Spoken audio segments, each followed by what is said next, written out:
Joe Rukin is the campaign manager for Stop HS2. Good morning to you, Joe. Morning.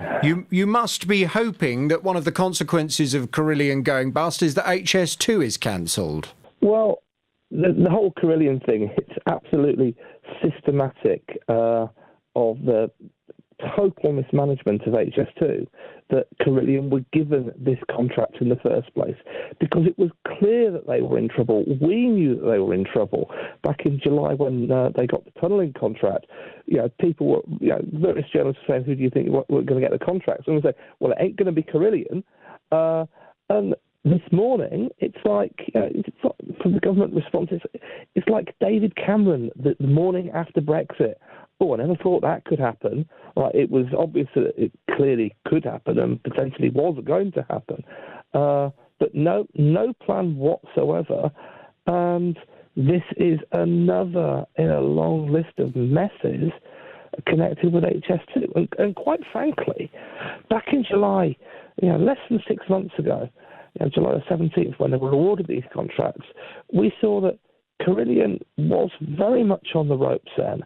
And quite frankly, if they hadn't have got the HS2 contract, they probably would have gone bust already. And we saw this as the government, propping up a big donor to the Conservative Party, quite frankly. Well, I mean, I guess if you're cynical, you could suggest that. You might also, if you're a little more charitable, suggest that maybe they were trying to prop up a company that employed many thousands of people in the UK and indeed used an awful lot of subcontracted companies as well. Well, it employed a lot of companies and employed a lot of subcontractors because they get a lot of government contracts and happen to fund the party of government. And they're not the only firm to get contracts on HS2 that coincidentally give various parties great wadges of cash.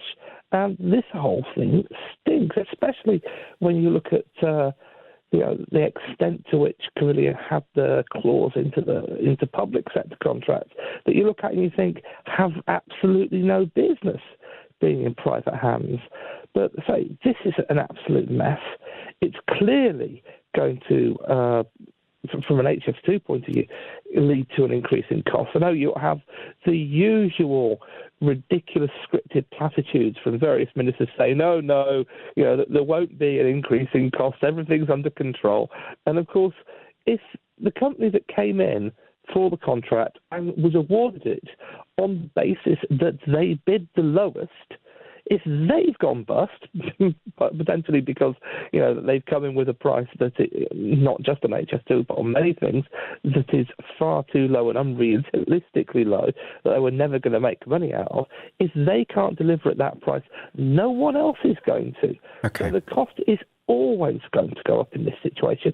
And again, because it's a mess that needs sorting out, it's going to cause another delay, and delays add costs as well. We're already 2 years behind schedule.